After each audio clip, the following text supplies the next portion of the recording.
അപ്പോൾ അതുകൊണ്ട് തന്നെ വീടാകാൻ കാരണങ്ങൾ പലതാണ്. നമ്മളൊരു വീട്ടിൽ ജനിച്ചു എന്ന് വെച്ച് ആ വീട് നമ്മുടേതാകണമെന്നില്ല. പക്ഷേ മറ്റു പല കാരണങ്ങൾ കൊണ്ട് ഒരു പക്ഷേ ആ വീട് നമ്മുടേതാകാം എന്നുള്ള അനുഭവ സാക്ഷ്യമാണ് ഒന്നാണ് എനിക്ക് തുറന്ന് പറയാൻ കൂടുതൽ. മാത്രമല്ല ഇന്നത്തെ ഈ പ്രഭാഷണത്തിൻ്റെ വിഷയം തന്നെ കേരളീയ കുടുംബങ്ങളെ പറ്റി. വീട്ടിലേക്ക് മടങ്ങുക എന്നുള്ളത് എപ്പോഴും സന്തോഷകരമായ അനുഭവമായിക്കൊള്ളണമെന്നില്ല എന്നാണ് നമ്മുടെ സമീപകാല അനുഭവങ്ങൾ നമ്മോട് പറഞ്ഞു തരുന്നത്. പക്ഷേ മറ്റു തരത്തിൽ ആ വീടിനെ മാറ്റി പണിതാൽ ഒരുപക്ഷെ അത് വളരെ സന്തോഷകരമാണ് എന്നുള്ളതിൻ്റെ ഒരു മുൻനിര പോലെയായി ശില്പയുടെയും രാജശില്പയും ചെറിയ അഭിപ്രായപ്പെടുക. അവരോട് എനിക്ക് നന്ദി. എൻഗോവിന് സ്മാരക പ്രഭാഷണത്തിന് എന്നെ ക്ഷണിച്ച ഈ ഡിപ്പാർട്ട്മെൻറ്റിനും എൻ്റെ നന്ദി.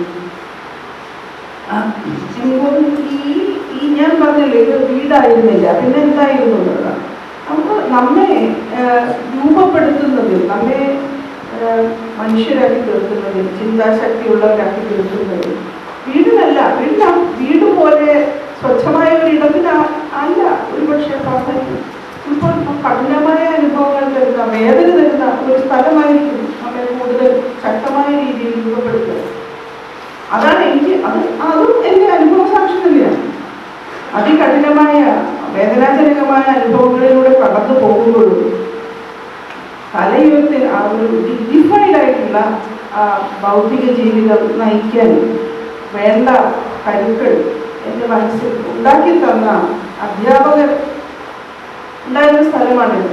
ഇവിടെ പലരെയും എനിക്ക് ഓർക്കാനുണ്ട്, ഡോക്ടർ മുരളീധരനെ ഓർക്കാറുണ്ട്. ഇതെല്ലാം അഭിപ്രായ വ്യത്യാസങ്ങൾക്കിടയിലും ഭൗതികമായ വളർച്ചയെ മാനിക്കാൻ തയ്യാറുള്ള ഒരാളെന്നുള്ള നിലയ്ക്ക് ഡോക്ടർ നിസാമാനന്ദൻ്റെ കാര്യം രാജേഷ് പറഞ്ഞു കഴിഞ്ഞു. ഡോക്ടർ എൻ രംഗനാഥൻ, അതായത് അദ്ദേഹം ഇവിടുത്തെ ഫാക്ടറി മെമ്പറായിരുന്നില്ല, പക്ഷേ വളരെ വളരെ ക്ലോസ് ആയിട്ട് ഈ സ്ഥാപനവുമായി ബന്ധപ്പെട്ടിരുന്ന ഒരാളാണ് ഡോക്ടർ എൻ രംഗനാഥൻ. എൻ ഗോവിന്ദൻ്റെ സഹചാരിയായിരുന്നു. അദ്ദേഹത്തിൻ്റെ സാന്നിധ്യം ഇതൊക്കെ തന്നെ എനിക്ക് ഈ പറയുന്ന പോലെ സ്വതന്ത്രമായി ചിന്തിക്കാനും ആത്മവിശ്വാസത്തോടുകൂടി നിലപാടുകൾ എടുക്കാനും ഒക്കെയുള്ള ശക്തി, ആത്മധൈര്യം നൽകി എന്നുള്ളത് തർക്കമറ്റ വസ്തുതയാണ്. അപ്പോൾ എൻഗോവിനെ കുറിച്ച് നമ്മൾ സ്മരിക്കേണ്ടത് എന്തുകൊണ്ടെന്നുള്ളത് ആ സ്മരണ ആരിലൂടെ ഇവിടെ വന്നു എന്നുള്ളതിനേക്കാൾ എന്തിനാണ് സ്കൂൾ ഓഫ് സോഷ്യൽ സയൻസസ് അത്തരം ഒരു ചിന്തകനെ ഇതുപോലത്തെ ചിന്തകനെ നമ്മൾ ഓർക്കേണ്ടത് എന്നുള്ള ഒരു പക്ഷെ ആലോചിക്കേണ്ട കാര്യമാണ്. ഒന്ന്, ഒരു ചിന്തകൻ എന്ന നിലയ്ക്ക് ജ്ഞാനത്തിൻ്റെ അതിർവരമ്പുകളെ നിരന്തരം അങ്ങോട്ടും ഇങ്ങോട്ടും കടന്ന് മാത്രം ചിന്തിച്ച ഒരാളാണ് എൻഗോവിന്ദൻ.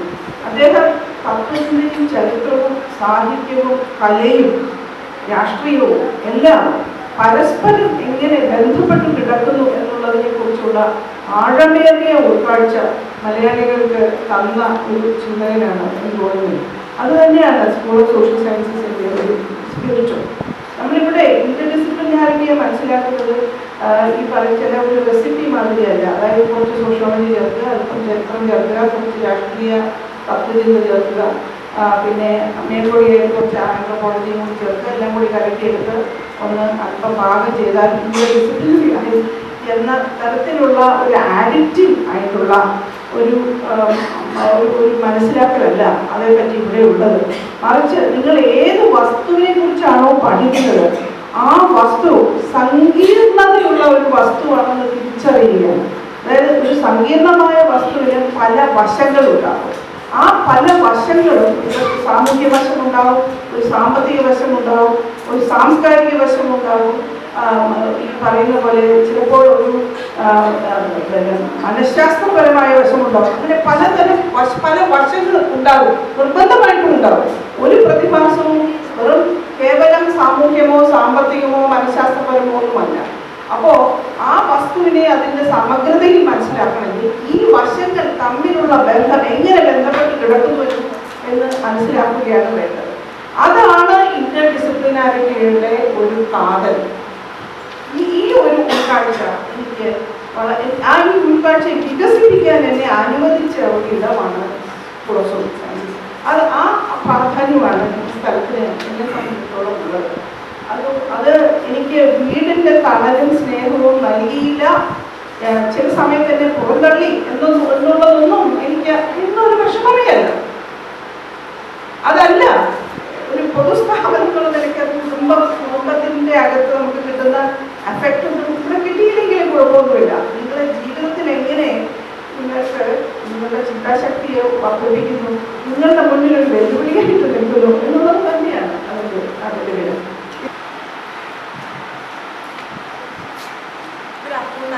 I'm Adira Sudhan from St. Teresa's College in my research and curriculum.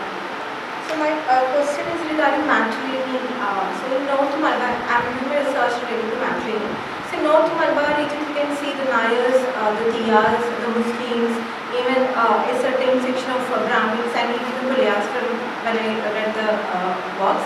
They all follow matrimonial system. So my question is there any particular reason, like ഒരു കാസ്റ്റ് കമ്മ്യൂണിറ്റി എന്നുള്ളൊരു മാം നേരത്തെ മെൻഷൻ ചെയ്ത പോലെ കമ്മ്യൂണിറ്റി എന്നുള്ളൊരു ഒരു ഡിഫറൻസിയേഷൻ വരുന്നതിന് മുന്നേ ഒരു എക്സിസ്റ്റിംഗ് ആയിട്ടൊരു പ്രാക്ടീസ് ആയിരുന്നു ഒരു മാട്രിമോണിയൽ സിസ്റ്റം.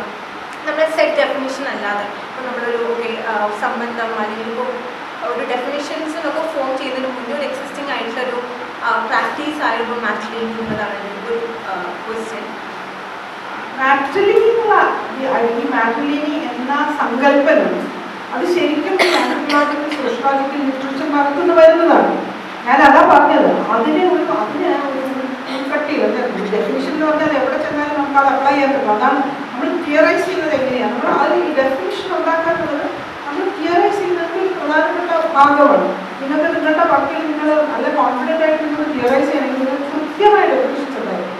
അത് ഏത് സാഹചര്യത്തിലും നിങ്ങൾക്ക് യൂസ് ചെയ്യാൻ പറ്റും. പക്ഷെ ഇവിടുത്തെ പ്രശ്നം വെച്ചാൽ വടക്കൻ മലബാറിന്റെ മാട്രിമോണി അല്ല തെക്കൻ തിരുവിതാംകൂറിലെ മാട്രിമോണി. അപ്പൊ എനിക്ക് പേരിട്ട് വിളിക്കുന്നുള്ളത് ഇൻഫാക്ട് ഈ വടക്കൻ തിരുവിതാംകൂറിലൊക്കെ ക്രോസ് കസിൻ മാരേജ് ആണ്. അപ്പൊ അതിന് മാട്രിമോണി വിളിക്കാമെന്ന് ഒരു സംശയമാണ്. കാരണം ഇങ്ങനെയല്ലേ പോകുന്നത്, നമ്മുടെ സ്കീമാറ്റിക് ആയിട്ട് വരച്ച എക്സ് എക്സ് എക്സ് ആയിട്ട് അങ്ങനെ ഇങ്ങനെയല്ല പോകുന്നത്. ഇങ്ങനെയാണ്. അപ്പൊ അതുകൊണ്ട് അത് മാട്രിമോണി ആണോ നമുക്ക് വേണമെങ്കിൽ ചലഞ്ച് ചെയ്യണം. അത് ഈ പിയർ ബോർഡിനെ പോലുള്ളവരെ ചോദിച്ചിട്ടുണ്ട് ആ ചോദ്യം. അപ്പോൾ ഇതിന് മുൻപ് എന്തായിരുന്നു എന്ന് ചോദിച്ചാൽ നമ്മൾ പഠിച്ച് തന്നെ ഉത്തരം കണ്ടെത്തേണ്ട ചോദ്യമാണ്. ജാതി ഉണ്ടായിരുന്നു എന്ന് പലരും ഈ ഹിന്ദുത്വവാദികളുടെ പലരും പറയുന്നത് ജാതി എന്ന് പറഞ്ഞ ഐഡിയ ഇവിടെ കൊണ്ടുവന്നത് ബ്രിട്ടീഷുകാരാണ് അല്ലെങ്കിൽ പോർച്ചുഗീസുകാരാണ്. എനിക്ക് ഓർമ്മയുണ്ട്, ഞാൻ ഈ വിവേക് ധാരേശ്വർ എന്ന് പറഞ്ഞ പുള്ളി വളരെ കോൺഫിഡൻ്റ് ആയിട്ട് അടിച്ചു കൊണ്ടാണ് ജാതി ഒന്നും നാട്ടിലെ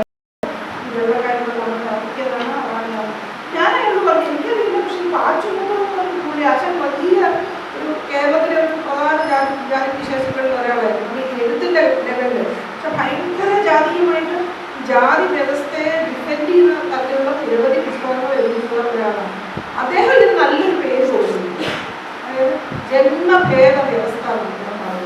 ജാതി എന്ന് വിളിക്കുന്നില്ല, അദ്ദേഹം പറയുന്നത് ജന്മഭേദ വ്യവസ്ഥ. അതായത് ഒരാൾ ജനിച്ചാൽ അയാൾ അതായത് തിയറൈസ് ചെയ്ത അങ്ങനെ, അതായത് മനുഷ്യരോ വെള്ളക്കാരോ അതെല്ലാം എഴുതിയിരുന്ന ഒന്നും അറിയാൻ വയ്യാത്തൊരു ട്രഡീഷണൽ വിജ്ഞാനത്തിൽ മാത്രം പേരുറച്ച ഒരാളാണ് പാച്ചുകുട്ടി.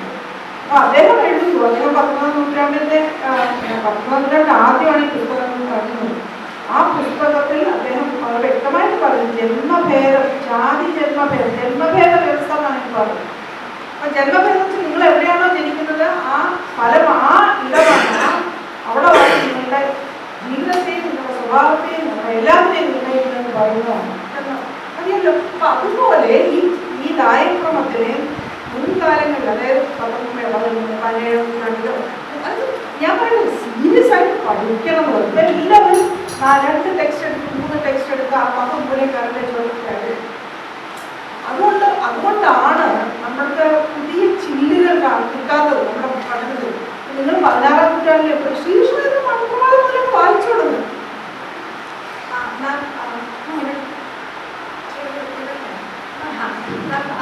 ഈ 7th to 17th സെഞ്ച്വറിയിലെ ഗ്രന്ഥാവലികളിൽ മരുമകത്തായം അല്ലെങ്കിൽ കാരണവം എന്നുള്ള ടേം യൂസ് ചെയ്യുന്നതിന് പകരം പെൺതായക്രമം എന്നുള്ളൊരു ടേം യൂസ് ചെയ്യുന്നുണ്ട്. അപ്പം നമുക്ക് അതിന് ആ രീതിയിൽ അഗ്നിയുടെ പുസ്തകത്തിലെ കവളപ്പാറ മൂപ്പൻ നായരുടെ പ്രകടന പരിശോധിച്ചിട്ട് ഇതിനോട് സമാനമായിട്ട് ചില ആ ഒരു ലോകത്ത് ആ ഒരു ലോകത്ത് ജീവിച്ചിരുന്ന ആ ഒരു സ്ത്രീ, അതായത് ബ്രിട്ടീഷുകാർ വന്നതേ ഉള്ളൂ, കവളപ്പാറ മൂപ്പൻ നായരുടെ പെങ്ങള് കേസ് കൊടുക്കുന്നുണ്ട് അയാൾക്കെതിരെ.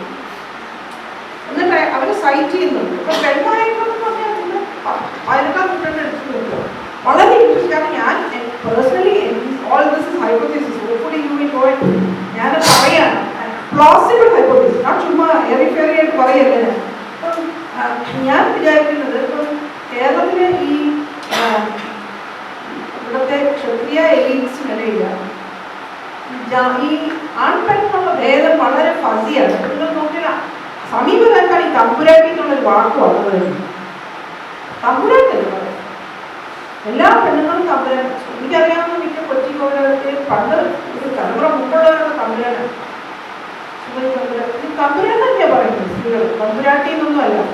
അപ്പോ മാത്രമല്ല, ഈ തിരുവിതാംകൂർ ഭാഗത്ത് ഇപ്പം മാതാപിതാക്കളെ തൊട്ട് മുമ്പ്, മാതാപിതാക്കളെ മോഡലാണെന്ന് പറയാൻ കാരണമല്ല, മാതാപിതാക്കളെ തൊട്ട് മുമ്പ് വരെ ആറ്റിങ്ങൽ എന്ന് പറയുന്ന മുനിസിപ്പാലിറ്റി റാണിമാരാണ്. റാണി കഴിഞ്ഞ അടുത്ത റാണി തന്നെയാണ്. ആറ്റിങ്ങൽ റാണിമാര് പരിപൂർണ അധികാരത്തോടെ ഭരിച്ച രാജ്യമാണ്. അപ്പൊ ഈ ആറ്റിങ്ങൽ റാണി ഉദയമ്മ എന്ന് പറയുന്നത് വളരെ പവർഫുൾ ആയിട്ടില്ല, 19-ാം നൂറ്റാണ്ടിൽ വളരെ വളരെ പവർഫുൾ ആയിട്ടുള്ള ഒരു ഫിഗറാണ്. ഒരു 3-4 സ്വരൂപങ്ങളൊക്കെ കീഴടക്കി സ്വന്തം മറ്റേ സ്വരൂപങ്ങൾ തമ്മിലുള്ള അടിപിടിയിലൊക്കെ ഭയങ്കരമായിട്ട് ഇടപെടുകയും ഡച്ചുകാരും ബ്രിട്ടീഷുകാരും ഒക്കെ ആയിട്ട് കാര്യമായിട്ട് നെഗോഷിയേറ്റ് ഒക്കെ ചെയ്യുന്ന ഒരു സ്ത്രീയാണ് ഈ ഉമയമ്മ ആറ്റിങ്ങലിൽ. അപ്പൊ ഈ ആറ്റിങ്ങൽ ഭാഗത്തൊക്കെ ചെന്നാൽ ഒരു വീട്ടിൽ പെൺപിള്ളേരെ കണ്ടിട്ട് അതിന് ഉമയമ്മ വരുന്നുണ്ടെന്ന് പറയും. പക്ഷെ അങ്ങനെ അവർ ആ ഒക്കെ ഓർമ്മകളിൽ തന്നെ ഈ ഉമയമ്മയുണ്ട്, ഭയങ്കര പ്രസൻസാണ് ആ ഏരിയയിൽ. അപ്പൊ ഈ ഉമയമ്മയുടെയൊക്കെ ഈ സോളിഡിറ്റിയുടെ അടിസ്ഥാനം എന്താ എന്നുള്ളത്, അവിടെ ഈ പൊളിറ്റിക്കൽ പവർ എന്ന് പറഞ്ഞാൽ ആൺ ശരീരങ്ങൾക്കും പെൺ ശരീരങ്ങൾക്കും ഈൽഡ് ചെയ്യാവുന്ന ഒരു സംഗതി തന്നെയായിരുന്നതാണ്. കാരണം എന്ന് വെച്ചാൽ ഈ പുരുഷനായ ഒരാൾ ഒരു ഈ സ്വരൂപങ്ങളിലെ മൂത്തത ഒരു പാലുണ്ട്. ആ മൂത്ത സ്ഥാനത്തേക്ക് യോഗ്യനായ ഒരു പുരുഷൻ ഇല്ലെങ്കിൽ മൂത്ത സ്ത്രീയാണ്, പൂർണ്ണ അധികാരത്തോടെ തന്നെയാണ് കാരണവതിയാണ്. അപ്പൊ അതുകൊണ്ടാണ് പിന്നീട് ഇപ്പം ശ്രീമൂലത്തിനാണ് മരിച്ചു കഴിഞ്ഞപ്പോൾ 2 സഹോദരിമാർ 2 പേരാണ് ഉള്ളത്. അപ്പൊ മൂത്ത തമ്പുരാട്ടി അവർ ആറ്റിങ്ങൽ മൂത്ത തമ്പുരാട്ടിയാണ്. മൂത്ത തമ്പുരാട്ടിയെ പിന്നെ റീജന്റ് മഹാറാണിയാണ്. അപ്പൊ വലിയ തർക്കമുണ്ടായി. കാരണം റീജന്റ് മഹാറാണി എന്നൊന്നും പേര് കൊടുക്കാൻ പറ്റത്തില്ല.